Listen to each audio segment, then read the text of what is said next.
बोरनान असं म्हटलं जातं की सर्वात पहिलं बोरनान हे श्री कृष्णाचं केलं होतं. तर लहान मुलांच्या कौतुक सोहळ्यामागे फक्त सांस्कृतिकच नव्हे तर आरोग्यदायी दृष्टिकोन सुद्धा लपलेला आहे बरं का.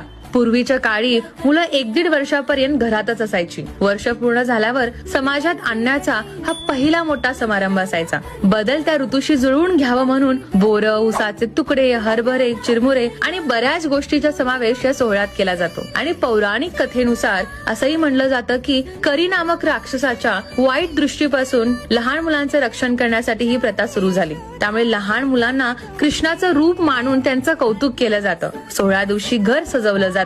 मुलांना हळव्याचे दागिने घालून पाटावर बसवलं जातं. लहान मुलांना खाली पडलेलं वेचून खाण्याची सवय असल्यामुळे त्यांचं औक्षण करून बोर, गोळ्या इत्यादीचा वर्षाव केला जातो. मुलं हे पदार्थ आनंदाने वेचून खाण्यात दंग होतात. आजही बोरनान उत्साहाने साजरा केला जातो. पारंपरिक गोडव्याला आधुनिक ट्विस्ट देत हा कौतुक सोहळा अजूनच रंगतदार होतो. अशाच आपल्या सुंदर मराठी